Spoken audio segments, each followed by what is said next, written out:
So hello everyone, welcome to our RSB event for the Northern Branch, investing in our future of biological sciences for apprenticeships. So I'm Tom Simpson, I'm the industry liaison for the Northern Branch of the Royal Society of Biology, something I got into a few years ago. Just because I have a passion for biology, a passion for celebrating the talents that we have in the Northeast. And I guess this is probably the first event I've got to chair in which I think we will have a proper celebration of the talents we've got in the Northeast and the capabilities as well. So our apprentices, so at this point, please refrain from asking questions at this stage. The guys have prepared presentations themselves or have prompts that they want to talk to, so please try not to distract them. And again, submit questions in the chat or save to ask in person at the end. So I guess to start off, GSK guys, do you want to go first? If I stop sharing and you share your presentation, please. Yep, that's fine. I'll do that now. Just for clarity, we've got people from GSK and CPI. GSK is pharma supply chain. CPI is an R&D company with speciality in biologics. So we were meant to have someone from Fujifilm. Unfortunately, they've had to drop out last minute, but we will have information to share after the session. Okay, so let me know if you can see that. Yeah, that's fine. Yeah, so this is just about the Laboratory Science Apprenticeship in biology at the GSK Barnard Castle site. So quickly, just an introduction of us apprentices. So there's three of us. I'm Annabelle Simpson and I'm a third-year apprentice. I'm Sian Ramney and I'm a third-year micro apprentice. I'm Livia Kipax and I'm a first-year micro apprentice. So firstly, just a quick introduction to GlaxoSmithKline, so GSK, which is the company that we work for. So it is a British multinational pharmaceutical company. So it operates in over 150 different countries and it has 87 manufacturing sites in 36 of those countries. It also has various research and development sites dotted around the globe as well. So the Barnard Castle site, so this is where we're all based, is a secondary manufacturing site. So this means that we are manufacturing and packaging the pharmaceutical products to send out to patients. And currently the site has around 900 staff and 45 of these are apprentices. So it's quite a big apprentice community on site, which is really nice. And a bit about the microbiology department, which is where we all work. So it falls under the roof of quality. The labs in the department include environmental monitoring, the microbiological support services lab, media preparation lab, steriles testing, non-steriles testing, as well as validation and project work. And the micro department is basically just fundamental to ensure we can deliver safe and life-changing products to our patients. So in the microbiology apprenticeship, there's like quite a few things to do for your application. You need to have your 5 GCSEs, which need to be in current terms, which is 5 or up to 9, including English, maths, and obviously your sciences. But in all terms, it's about C to A star, and I think a 5 is about a good C. That's how they kind of equivalent across. You need a minimum of 96 UCAS points from your A levels, and that's just across the board. And you need a minimum of a grade C or above in biology. If it was the chemistry version of the laboratory science one, you need that grade C in your chemistry instead. From there, you then have, from like putting in your CV and doing that, you then have your online interview process where at this point, you don't talk to anyone and it's all taking videos and sending them all in. And it's probably one of the scariest things you'll do throughout your process. If you succeed in that, you'll probably have some more like quiz-like things to do before you then move on to if you're successful, to the assessment center. But then you actually meet JSK people, you get to know people more, and then you kind of get pitted against other people who are like the final applicants for your job, and you get quite a few little tasks to do, and then from there they narrow down who they want to choose. And I think that was probably one of the scariest things that I've done in my life, and yet it went really well, otherwise I wouldn't be here. And the structure of it, is 3 to 4 years. I'm on a 4-year rotation, so I'm going to do 4 because I'm doing up to my bachelor's. I believe Annabelle and Sean are on 3 years. Essentially, every year you rotate in different labs, into a different lab, but it's all within the microbiology department. We spend 4 days at work, and then there's 1 day of study per week. If necessary, we can actually ask for more days of study if there's more going on at the time, because if there's like exam periods coming up, or we need to do something, or there's something we need more, we can request that. And then throughout the year, we're expected to attend and represent GSK at careers and science fairs, which can be really interesting and really helpful to see, and also bring to other kids like us, or like we were, their perspective of an apprentice, and show it as something that is really good to do, and that through it, it's not just something that's kind of like you may hear about your parents doing them when they were younger and getting things that aren't degrees and think, oh well, you need to get a degree, but you can actually get them through apprenticeships as well. And then we have residential weeks with other GSK apprentices across the different sites. There's connections between sites so that there's always like a larger community, but then you have a community within your site as well, such as how I know Sean and Annabelle. I also know other people who are in completely different apprentices like data science and etc. across site. And throughout the 3 years, there's different different actions as well. 3 to 4 years, there's different actions, and I've got my Outward Bound coming up soon, which is in September, which is in the Lake District, I think. Oh, I don't. Maybe near Penrith-ish. I'm not entirely sure, but I'm really looking forward to it. So that's what I've got coming up soon. Like Lisa said, we are working, well, she's working towards a bachelor's in applied bioscience per week, which lasts about 8 hours. So when you on your study day, there are study guides that you learn from and can make notes from. There's videos and examples, and there's each week has like assignments, so either summative or like a portfolio, so they all get added together at the end. And you do like different projects. So I think in your second year you do like a small scale project, and in your third year you do like a larger scale project. And there's 2 weeks, so one in your first year, one in your second year, that you actually go down to the University of Kent and Canterbury, and there's like there's a module that you have to complete. So you get like lab time, but you meet all the other apprentices in your like apprenticeship year, which is quite fun, and you get to stay in halls, quite interesting. And there's 3 exam sessions per year, so there's November, March, and July, and you can either take one module like sort of each time, or you can double up. It just depends how fast you work. And it's quite flexible on that. And you also have regular meetings with your university advisor, just to sort of check on your progression and ask any questions you need to ask. And so SciAS is like the apprenticeship standards. So it's just your core knowledge, skills and behaviours which are associated with life science. And your competency log will just be, you have to give like examples from your workplace. So like I say how you would do something. And then at the very end of your apprenticeship, you do your endpoint assessment, which is, it's just an assessment of whether your apprenticeship has developed you the skills and knowledge and behaviours which are outlined in the apprenticeship standards. So you do a practical assessment, a project, an interview and a presentation. So next, we just thought we'd talk about our own experiences in the apprenticeship. So like I said, I'm a 3rd year microbiology apprentice, so I've had 3 rotations.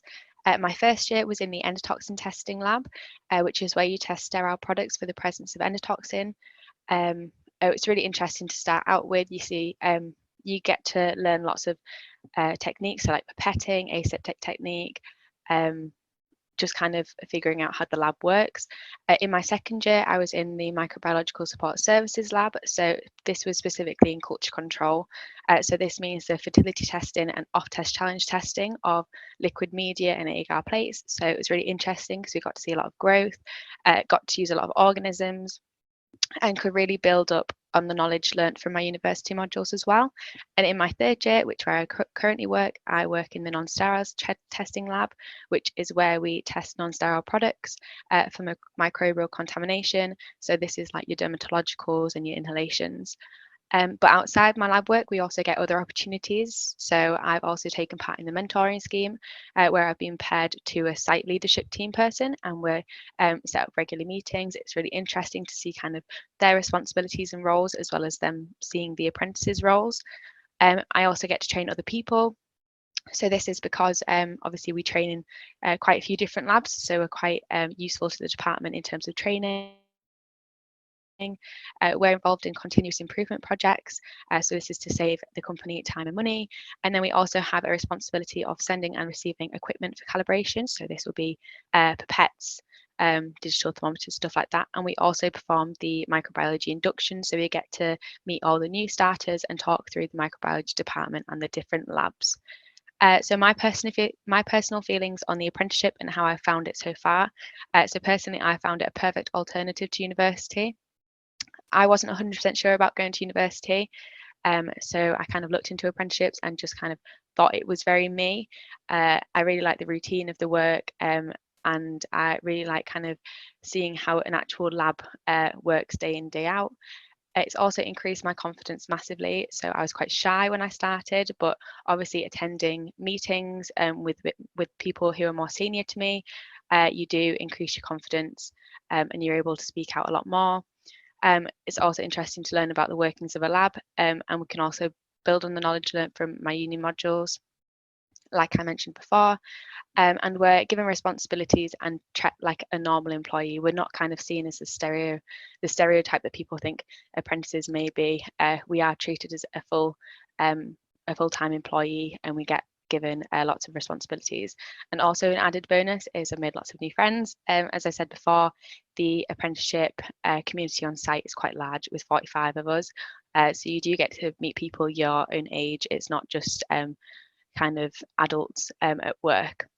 And so what next? So I've actually secured a permanent job, which I'm looking forward to. So it's going to be working in the validation and projects team, which is obviously something I've never done before. So it's just more experience to be gained.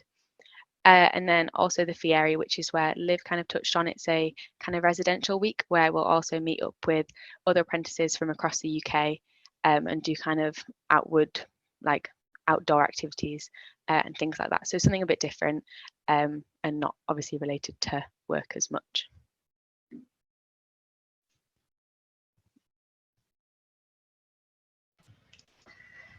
In my first year, my first rotation, I worked in the sterile plate reading lab. So basically, a different team will go out and monitor all the different areas, like do swabs, just to make sure that like our filling areas are like completely sterile, things like that. And it was my job to sort of look at the plates, and if there was bacteria, then I would go through all the processes and follow our procedures. In my second year, I was in endotoxin testing. Annabelle's already spoken about that a little bit, but it's given me a lot of different opportunities just to do something completely different to what I was doing in the year previous. And my third rotation's in the sterility lab. So in that lab, we test we test for any microbial contamination in our sterile products. And we use aseptic isolators, which is pretty cool. It's definitely different and very interesting. So other opportunities, me and Annabelle's would be very similar because we're in the same year and in the same department. But it's like responsibilities outside the lab, like calibration inductions, and we do the change procedure for new starters. So we trained as fire marshals for our department, which is a added responsibility. And doing careers fairs for the apprenticeship community, like going out and telling everyone about GSK and doing things like this. That's definitely improved my confidence. It gives you a lot of skills that you wouldn't have normally had before. And I've actually been on a few tours of different areas. So like the filling areas where we fill all our medicines that you wouldn't normally get to go to, but because being an apprentice, you get a lot more opportunities than normal staff would. And my personal feelings on the apprenticeship is the apprentice community in itself. So I moved actually from down south up to Barnett Castle, and we did a lot of social events, and it allowed me to sort of make friends, and I wasn't just alone. Another one is just being treated equally as an employee. As Annabelle mentioned before, you get treated like like anyone else, really. It's nice not to be treated like a kid. And also I've improved my planning and organisation and teamwork skills. So in my lab, I basically like manage myself a little bit. Like I do my schedules and I test what I say I'm going to test. And also I think the apprenticeship scheme is really good because like you gain real work experience and you get paid while you do it at the same time as getting your degree. So you've really got like your foot in the door. And the support I've actually received from the members of my team and also the apprentices has been really great. Like sometimes I struggled and there was always someone that would sort of catch me when I fell. Even some people in my lab last year even helped me move house. So yeah, it's been really great. So yeah, next is same as Annabelle. I've actually just secured a permanent job.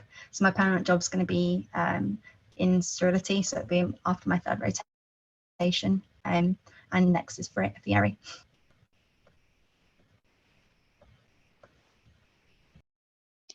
So as I mentioned, I'm a first year and I'm spending my first rotation in the microbiology support services. And Annabelle is actually who trained me during her second year. Well, the end of her second year, beginning of her third. And I don't know where I'm going next year, so that'll be a really nice surprise when it gets to that point. So essentially I test the fertility of things, and at the moment I'm training in raw materials to see how contaminated they are, or hopefully how not they are. And some other opportunities that I've got going on is that again I'm learning calibration from Sean and Annabelle to try and help them out more.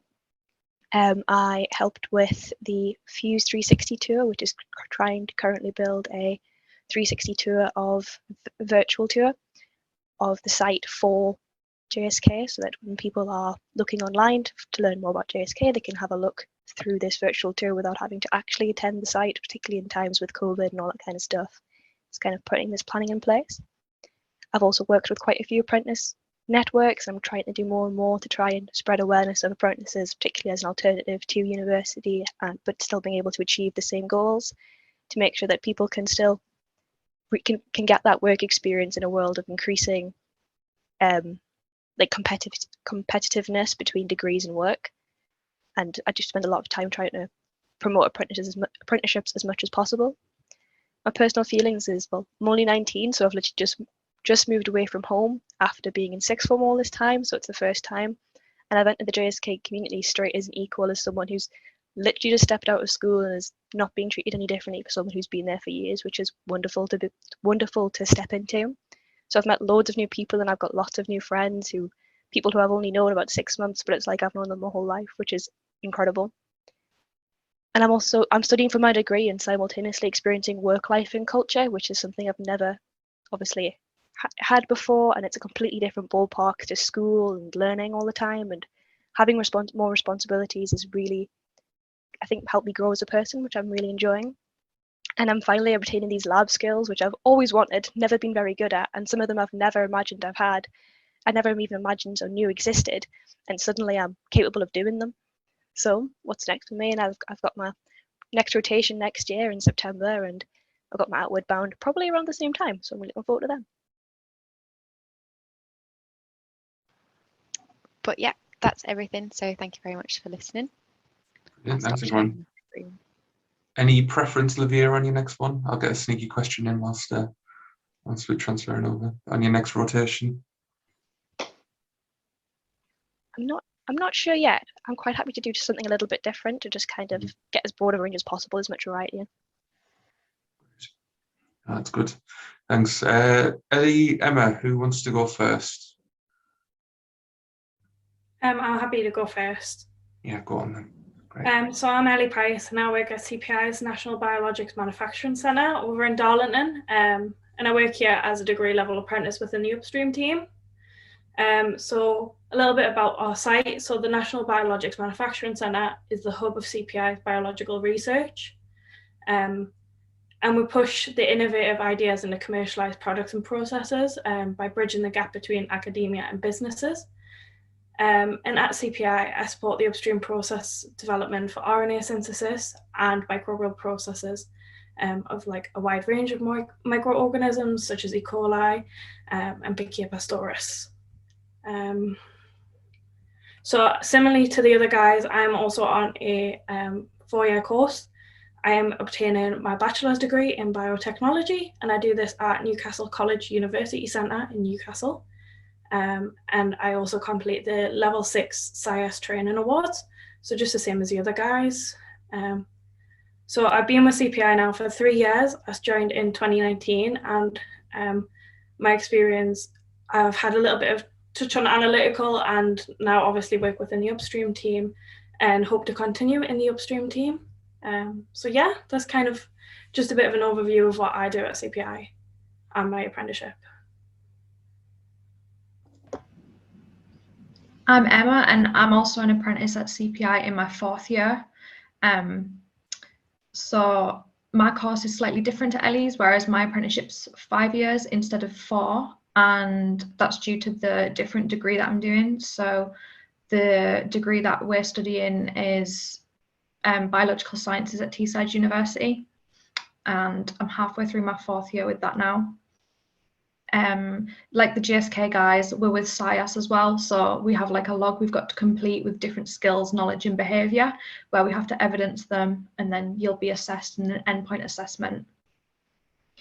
And whilst being at CPI, I've got to try a range of different departments. So I did a bit of work in molecular biology, where we did some cell-free synthesis and in vitro transcription reactions. I also got to do some sequencing, which was really fun. I then tried out microbial, again with Ellie, where we did some E. coli and Pichia work.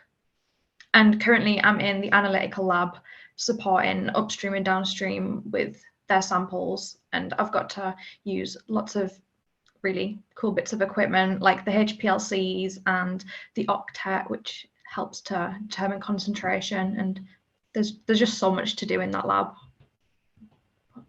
Yeah, that's it really. Thanks. And we've got a few questions that we are going to answer. So I think I've got the names right. If I haven't, keep us right, guys. So the first one, I guess, is what attracted you to an apprenticeship over going to university? And I think, Emma, you wanted to talk about this one. Is that right? Yeah.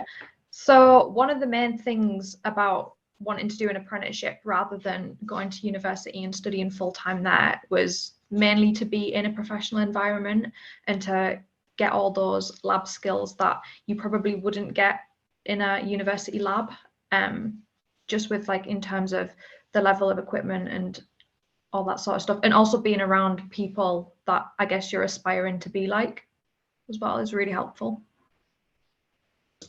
Yeah, I can attest.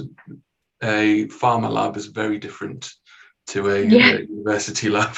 So in a lot of ways, Olivia, did you want to talk a bit about that as well, and the Apprenticeship Network? Yeah, sure. Essentially, my main reasons are a little bit different. The last thing I wanted was to leave university with this excellent degree and the course that I wanted, and then end up in something like retail, because it seems to be happening more and more often. That was my absolute nightmare.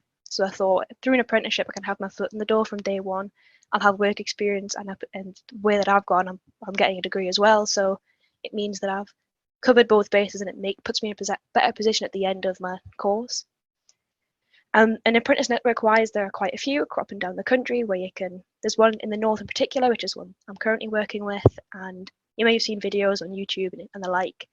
And it's essentially explaining why it's so important and how, even in COVID, in the times of COVID, we've managed to thrive and help our companies and our communities as much as we can, and how there's very often sometimes there are mixed views towards apprentices, and some people think they're coming up and they just get handed things sometimes.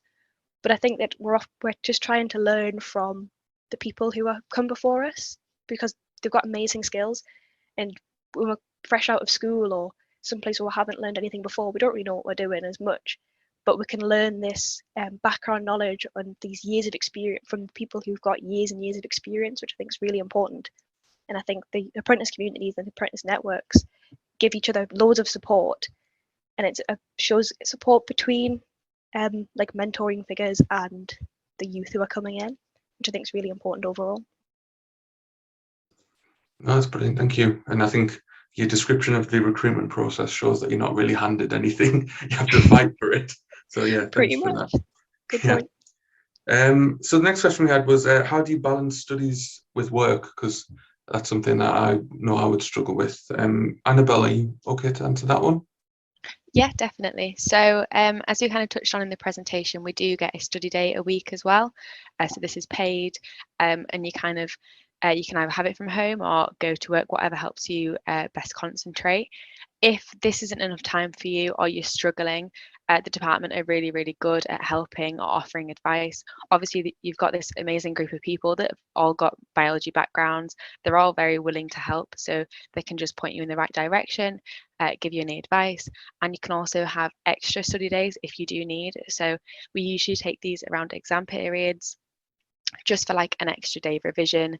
But it's really helpful, and the department's really flexible with uni, as they understand that we've always kind of got uni going on in the background, and we don't just come to work, go home and relax. We do have uni work on, so they are really accommodating with that, which is really good. Is that fairly similar at CPI as well, Emma, Ellie? Yeah, definitely. Cool, that's good. So what has been the most challenging or surprising aspect of an apprenticeship? Ellie, you wanted to talk about this?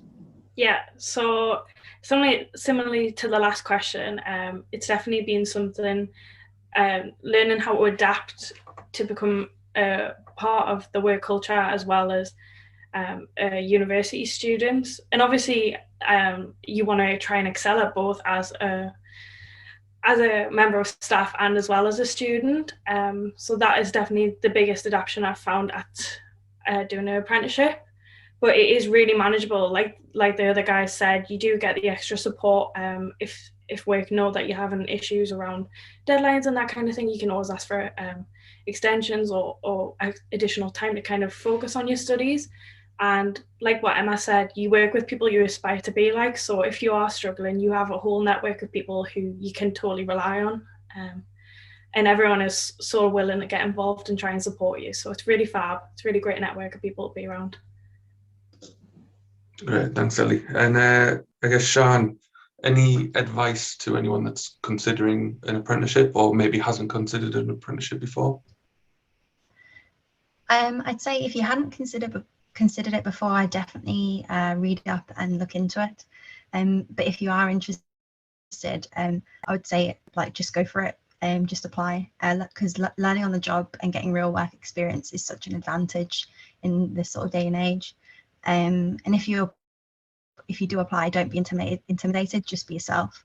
Interviews, they won't ask for you to be like an expert in the field.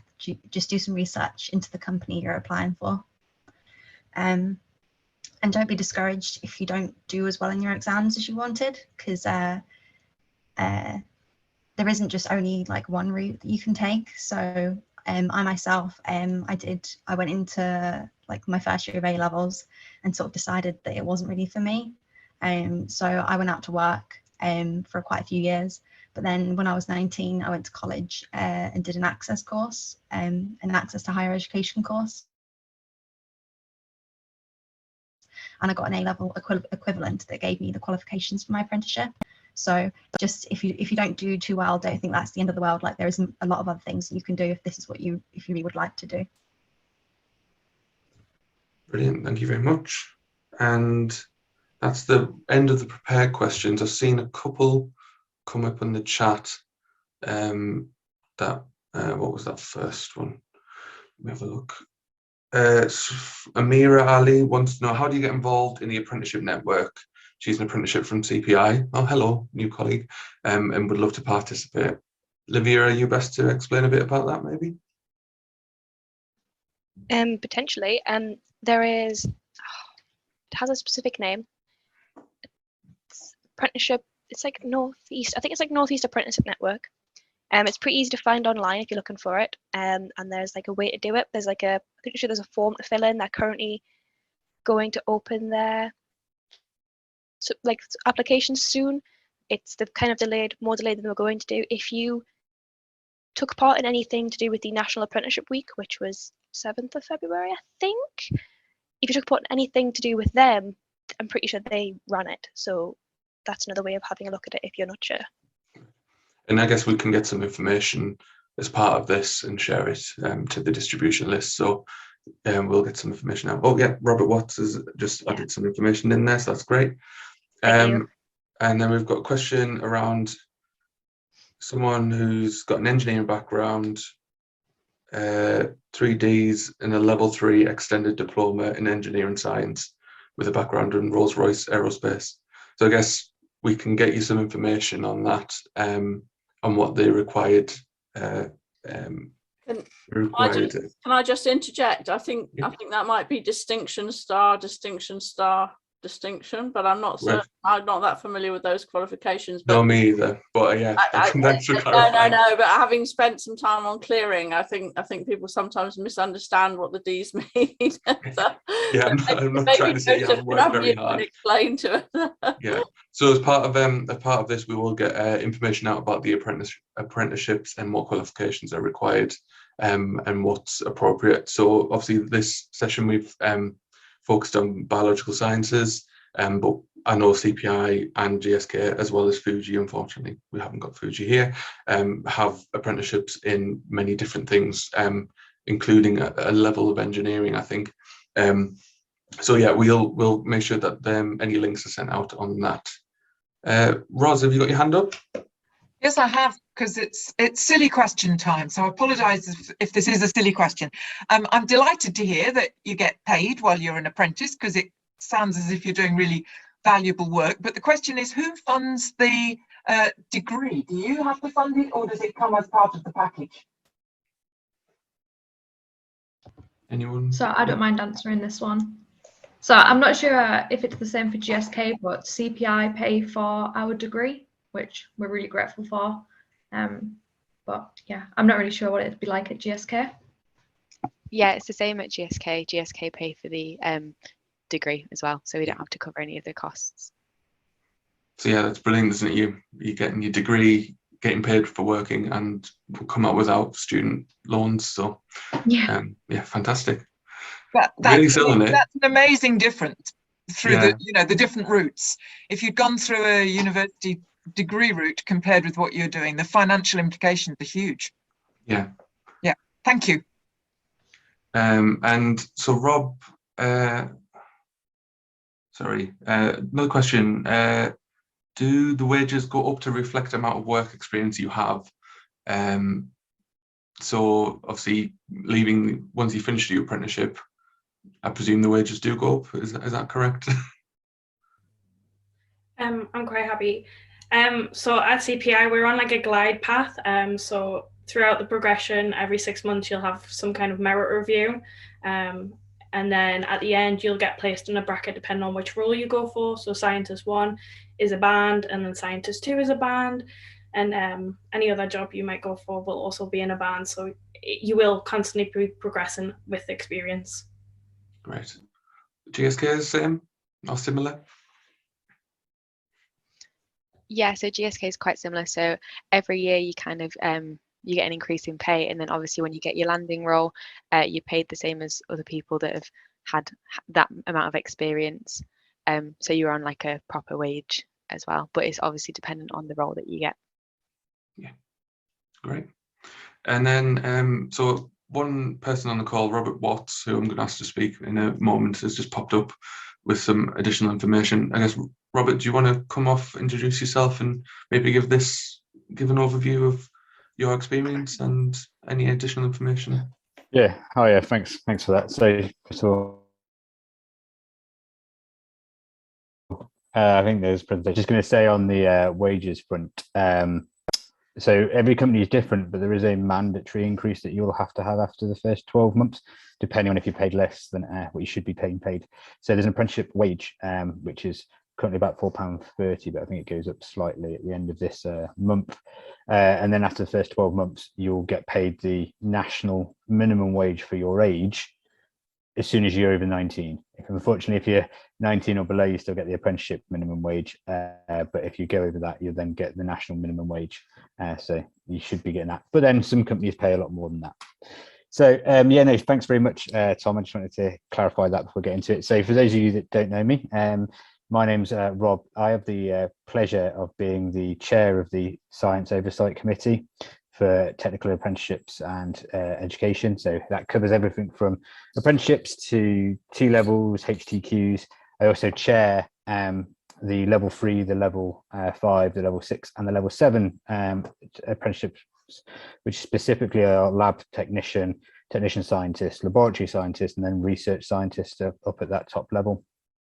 And then have the ultimate pleasure of being sitting on the accreditation committee at the Royal Society of Biology, and I head up the apprenticeships accreditation for the Royal Society and founded the Royal Society of Biology's apprenticeship awards a couple of years ago, and put up the money for that.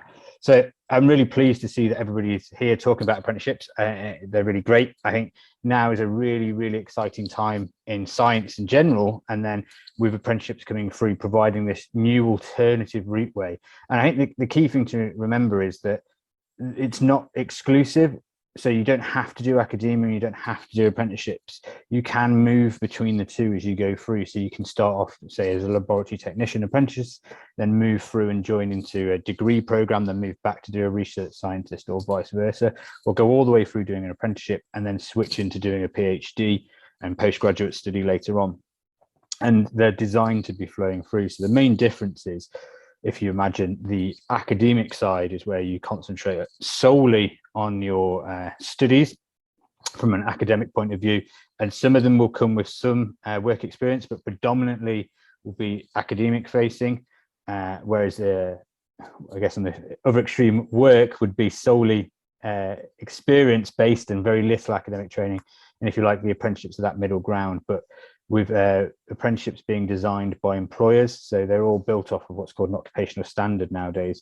So that's where employers come together, and the groups I lead, I have people from CPI, Fuji, so Neil from Fuji, CPI, Tim Buchanan from GSK, formerly Steve Stewart, all coming together to where we discuss what's the future need of the business. So sometimes you might see a slight deviation in what the apprenticeship's saying. So for example, we'll say that you need to learn some management skills and you need to learn green sustainability or entrepreneurial skills that sometimes might not be as embedded or clear on the academic side, but then the academic side might say you need to learn the more in-depth different subjects like ecology and genetics and things like that, whereas on an apprenticeship we could be more tailored to your job that you're doing. And that's because one makes you a well-rounded academic scientist and the other makes you a well-rounded occupational role specialist for that. And it's really important at the moment that we started off in 2017 with about 500 apprentices total in science. So I have a day job where I work for LabCorp and we're a contract research organisation. We have over 500 ourselves now in science, and we've seen this huge growth where you'll have seen all these programs develop. And some of you that are now in your 3rd or 4th years will have seen that people are coming through. There's more of those cohorts, or there's more cohorts every year. There's more providers popping up all over the place. And as we've seen, we went through from having a very small number of apprenticeships that somebody could do through to having this kind of like level 3 lab tech, technician scientist, laboratory scientist, and research scientist, and then specialist programs as well. So you've now got clinical pharmacology, regulation expert, bioinformatics. So there's only over 750 different apprenticeship standards or occupational standards at the moment, and they can be as far and wide ranging as something like blacksmithing, which might not be as applicable to us, but all the way through to like really niche emerging scientific areas that we can really tailor to our work. And we said that question earlier on about who pays for them. Well, the driving force behind all of this is what we call the apprenticeship levy now. So it's basically it's a tax in an easy format where companies of a larger variety pay into it, and then we can take that money back in vouchers essentially to pay for apprenticeship training only. So we can't just do one-off courses, they have to be full occupational standards, and that allows us really to kind of focus and emphasize money into areas where previously individuals would have to pay for the course themselves, whether that be via direct funding or student loans, etc., or lucky if you get a scholarship. And that can amount to millions of pounds a year that is now being put into that science training to provide a pathway. It's hugely beneficial for people that may not flourish under pure academic study. So a lot of individuals now go off to university, and it can be quite lonely at times, especially during COVID, where you might not have got that on-site experience, you might be on your own and might suffer. And we saw a lot more spike in sort of mental health problems as well. So it provides an area where somebody can possibly come in, take longer to study, have that support network that we all heard about there from like different mentors and things like that, to try and encourage people to come through. And if people do have, say, a learning disability, then that can be catered for in a more specific way, because I as a company have my own policies and an entire team of people to help around that individual. So it provides a kind of like a structured company and corporate wrap around getting someone that education. We heard there people get a day off a week, some people get it in blocks, some people don't. It's actually 20% of your time. So 20% in your time as a minimum has to be guaranteed, and it's regulated. Like we get the government coming in and checking on us to make sure that you're freed up for that time. So that's where you can have time off of your job to go and study. And we all heard the kind of like the added benefits there is people going off on outward bounds. We send people off on charity projects. We've had people before COVID go off to America or Germany to do placements there, because you get the added benefit of having that corporate wraparound where we can pay for it. And we've seen in certain biological studies and things like that, where sometimes there are field studies where people have to go and do various different bits and pieces. And occasionally that limits who can do those, because not everyone can afford to go off and do these field studies in places. Whereas in the apprenticeship, you cannot be asked to pay for any of that study yourself. So it all has to be funded by the company. And so it opens up an entire world to a more diverse range of people.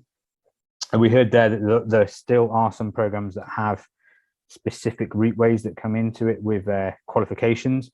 There are companies out there that have very different qualifications. For example, we at LabCorp kind of removed most of ours. We don't have UCAS points or anything like that to come in because our aim was to, but we bring people in at a level 3 to study a HNC. So we can open up a pathway there to what was formerly a master's only job role. So we've created this pipeline through. But there are companies out there as well that specialize in helping people with who are coming from schools where they've had additional needs and things like that to enter into a program. So we run a supported pre-apprenticeship program, if you like, where people will come and do 1 day a week with us and 4 days at their kind of like charity school.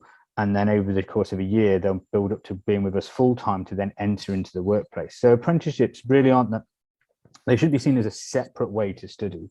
They're an additional way. It's about choosing the right tools for the right person at the right time. And as we said at the start, it's like some people can come through and do an apprenticeship now and then go on to study, or some people want to do study first and then come and do an apprenticeship. And the person who put in chat earlier on, where they've got this background in engineering, exactly that. It's about swapping and moving into different areas. I think people sometimes get fixated they have to do a career.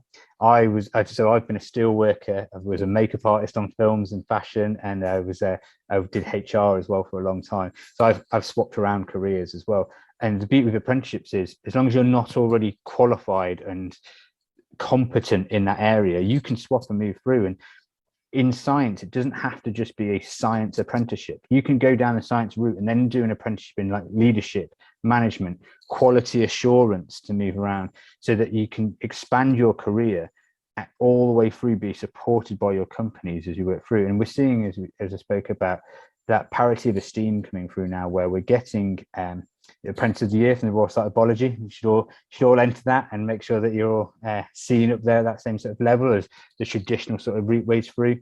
And we're also seeing, like, we've got the Apprenticeship Network, but there is also a specific Science Apprentices forum. So if any of you are interested in joining the Science Apprentices forum, it's headed up by Tyler. who's an apprentice over at Nottingham University.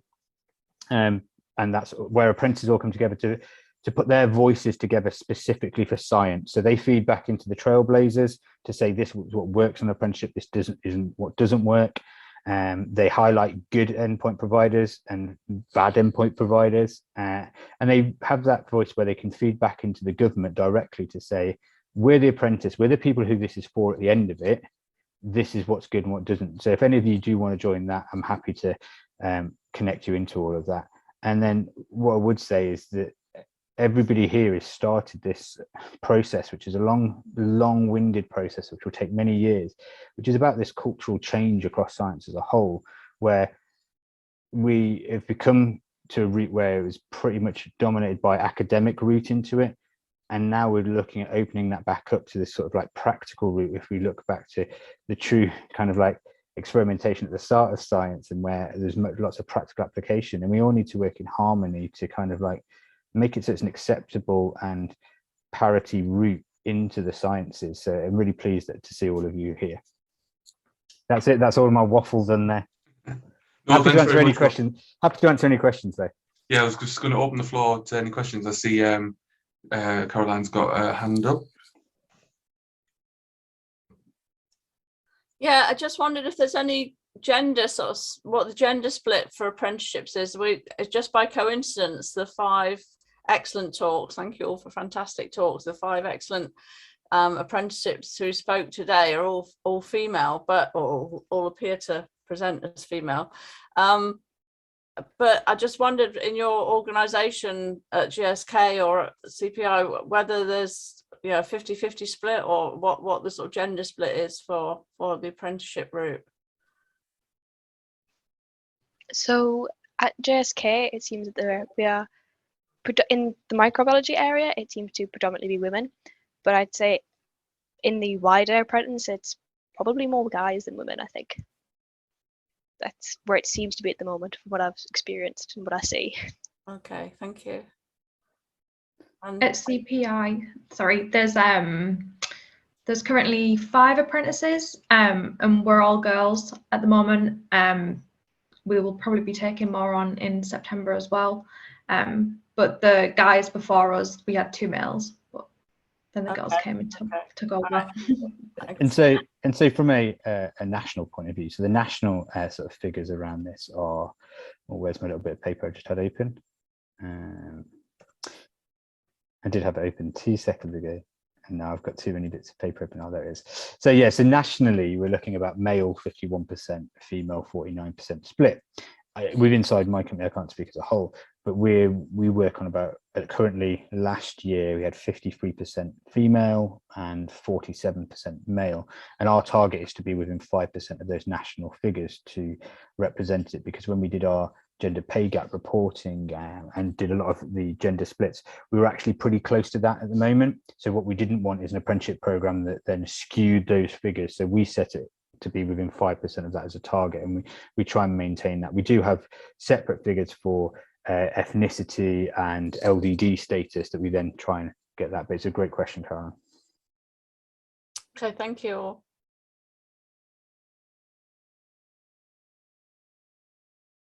Well, I'm in the middle of supervising two undergraduates doing 10-week full-time course projects in the lab, and so it feels to me like they're in the lab quite a lot. In a rude way. It's just it's a lot of time in the lab, so I think it probably depends on the course. The comment at Durham was it was just too expensive.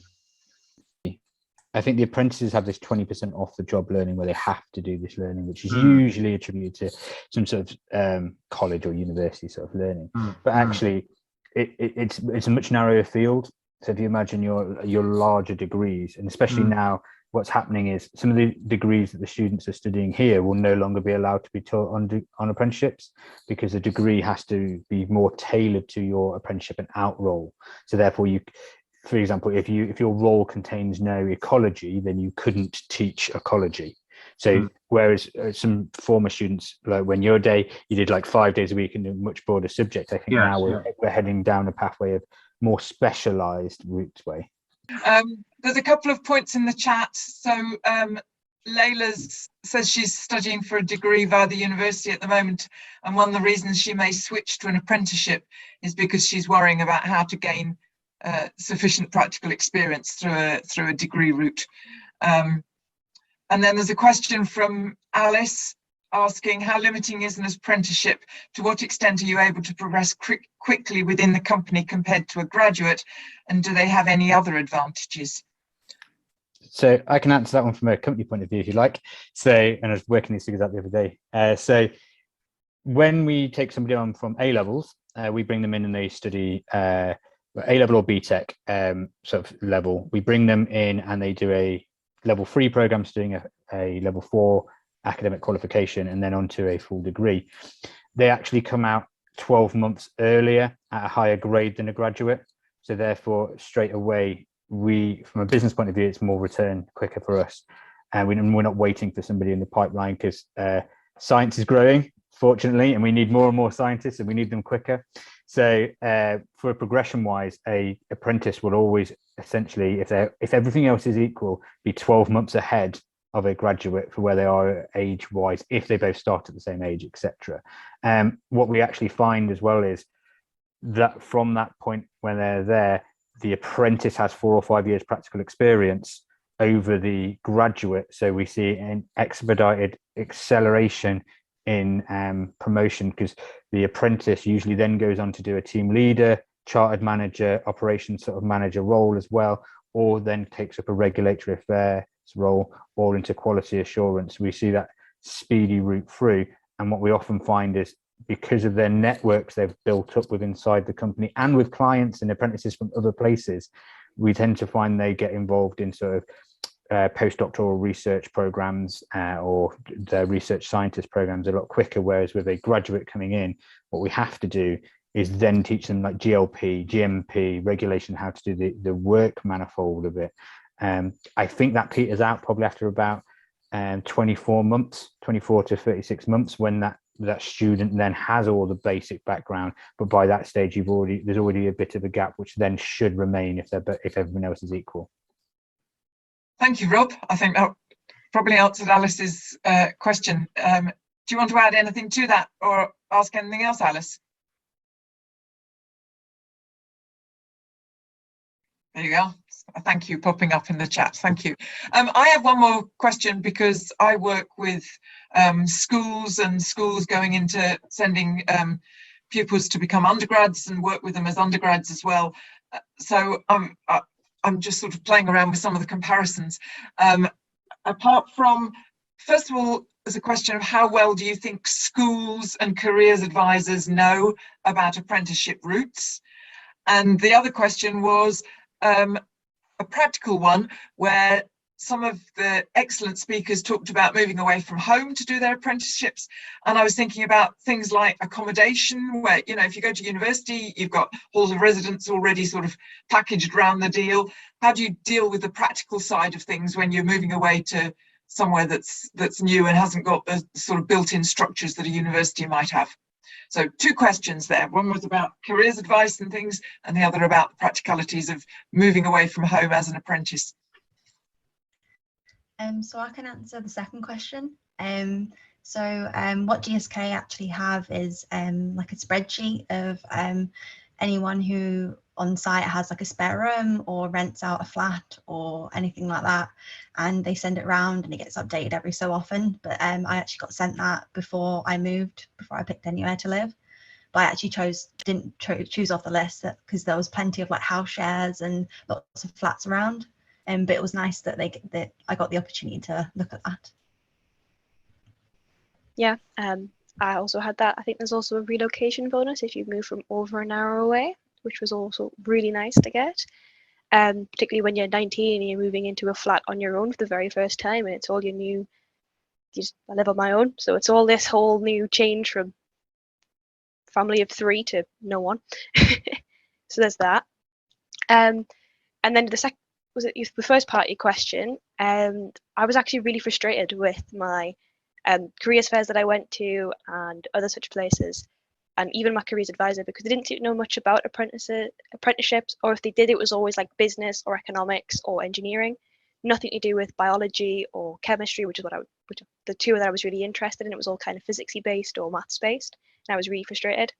And I'd go to careers fairs and all be like, well, you could do an apprenticeship through the NHS. And I was like, well, that's not I don't really want to be a doctor or any of those kind of things. I want to work in a lab. That's what I want to do. And it seemed that nothing really pointed me in the right direction until I think there was some apprentices, essentially, and one of them was from GSK, came to my school and did looking at my sixth form and did a talk.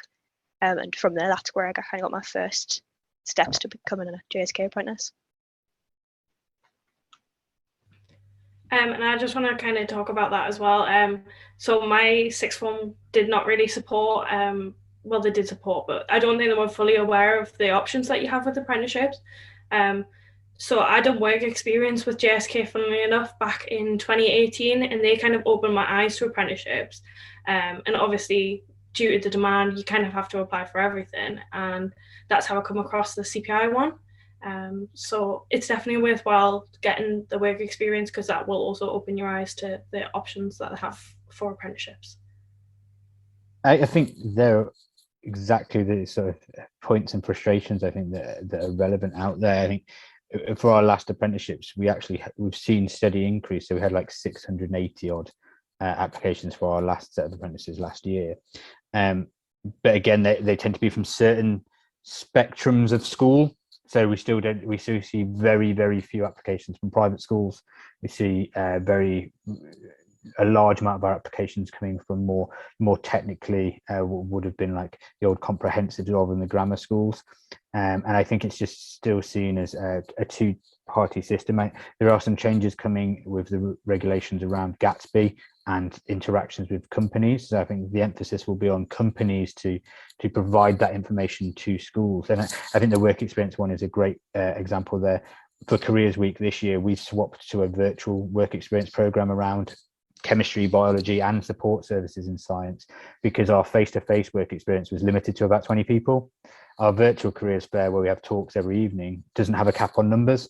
So now we can reach more and more. So I think as we start to embrace more technology from a company point of view in how we career advise, and the Apprenticeships Ambassadors Network, etc., that we've talked about, I think we can get that message out there more, because it's still what's the path of least resistance. And the biggest change that I think will change everything, that hasn't been approved yet or anything like that, but school exit figures and school league tables, you still get points on going on to further education, and you don't get scored on apprenticeships. So if that was changed, then schools would have more drive to potentially have a fairer playing ground to give that information out, rather than to say you should all go to this top flight university, because that way they move up the league tables. But that's only my personal view. Please make your own decisions. I came from a grammar school there, which I attended via a STEM-based scholarship, so I kind of can agree with that, because you didn't really seem to know much about it and didn't really have much to point me in the directions that I wanted to go in.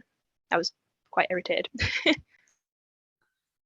So, I mean, I just wanted to comment as a parent, the school that one of my twins went to sixth form, the careers evening, they always had a session on apprenticeships. So, and that was an independent school. So I think it's not correct to say that no independent schools support apprenticeships. But I think one of the things that struck me with the talks about apprenticeships, it seems like the work of finding the opportunities is shifted on, and that you've got to look around for all of the different websites. There isn't, whereas obviously for university entrance, you've got one system, that you've got the UCAS, you can get a book with all the sort of grades for getting into all the courses in any university in the country, whereas there isn't, as far as I could work out, despite going to the apprenticeship talk 2 or 3 times, there didn't seem to be any central way to find out about apprenticeships. So Emma or Ellie or Liv or Annabelle or Sean,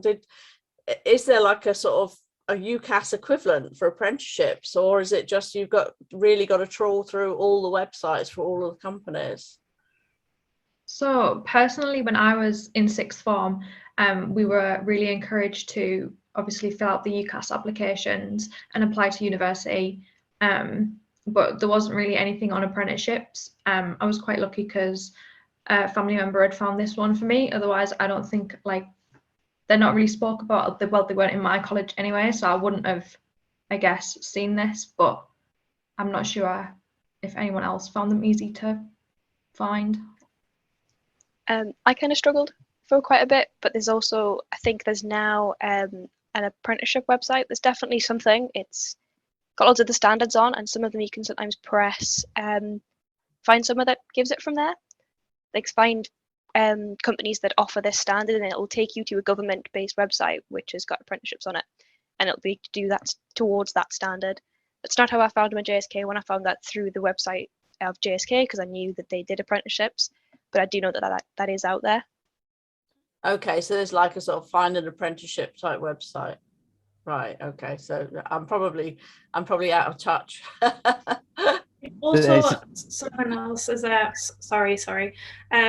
Apprenticeships kind of open up all during the year. So I actually found mine way after I applied for university.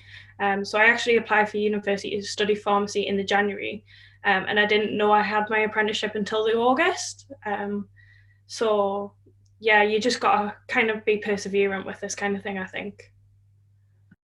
Yeah, and I've just dropped into chat. Liv was exactly right. And so there is an apprenticeship. It's handily called notfindapprenticeship.com. But it's if you did search that, it's the second one. If you search for find an apprenticeship in Google, it's usually the second one down. The top one's an American site. You probably don't want that one. But I've dropped it into chat, and that's exactly what Liv was on about there, where every company can advertise for free on there. So it still does require companies putting their adverts on there, but it's pushed a lot more out there on companies now, especially smaller companies, to put their jobs on there. And also if you do find a company that is smaller that may not run apprenticeships at the moment because they can't afford to, larger companies can transfer their levy. So it's always worthwhile asking them if they've transferred their levy. And if you can't find anyone to transfer their levy, come and see me, and I could probably find you a company that can transfer money. And that's there to help smaller companies. And you see a lot more of this kind of like the gene cell therapy Catapult, for example. They specialize in helping smaller companies as well. Okay, brilliant. Thank you all very much. Thank you. Thanks, Rob. Leila, did you have a question? Yeah, so can you hear me all right? Yeah. Yeah, so it's just following on to that. I've actually been looking around recently, and obviously, as I've said in chat, I was thinking of maybe dropping the degree, the traditional pathway. Now I've noticed there seems to be quite a lack of sort of biological apprenticeships, and I don't know if it's just my area is too restricted, like my geographical area, or if there really is still, quite a shortage of sort of more biological roles. Because again, like I think you guys said earlier, there's so much more in other areas, engineering and all sorts of stuff, but not necessarily stuff that I think is where I'm looking.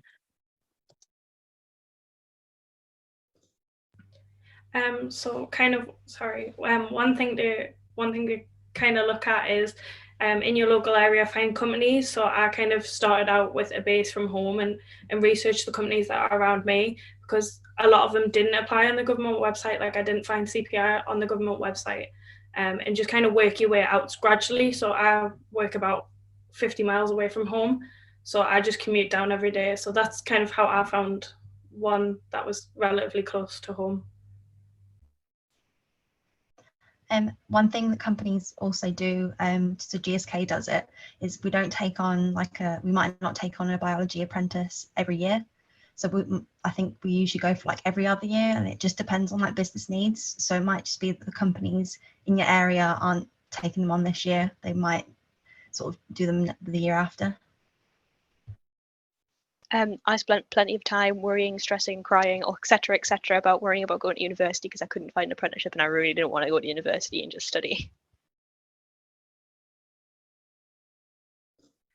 Right. Well, thanks everyone. Any last questions from anyone?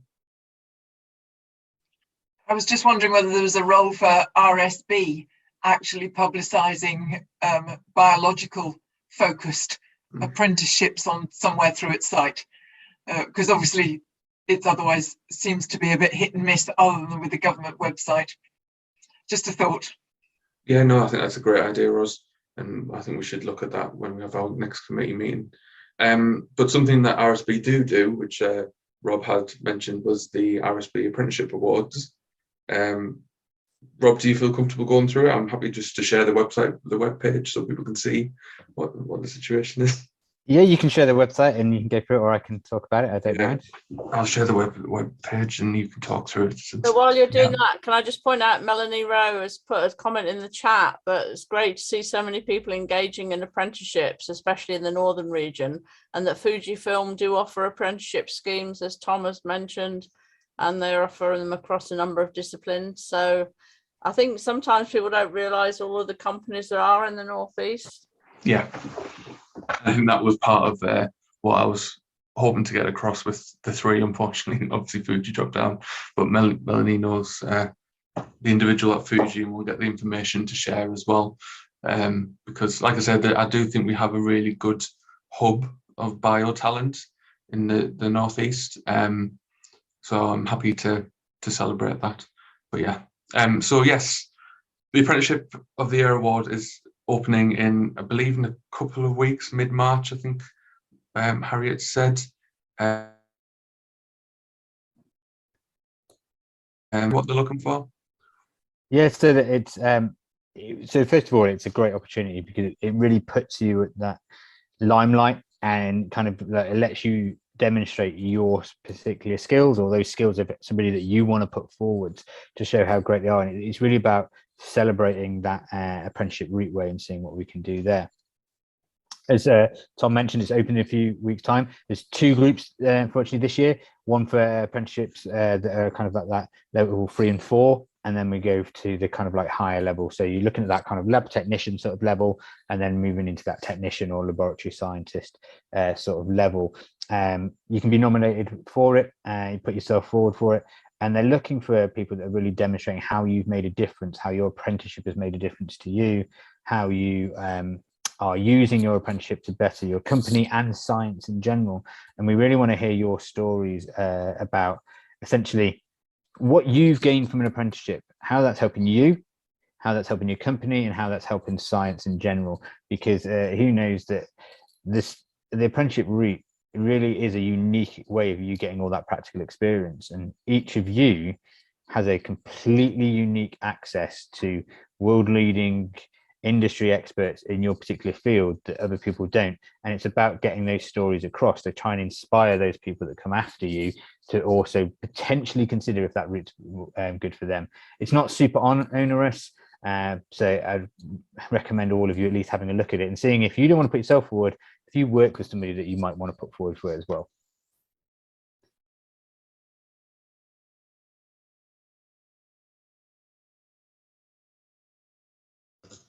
Second person still on mute, sorry. Yeah, so thanks very much for that, Rob. Appreciate it. I do hope all our speakers do consider at least nominating each other, if not themselves, for the Apprentice Award, because I really appreciate you taking your time out to speak to us. And I think if everyone would either virtually put their hands together or put the camera on and give a round of applause and say thank you very much to all our speakers. So thank you. And yeah, thanks again, everyone. And hopefully see you sometime soon. Bye.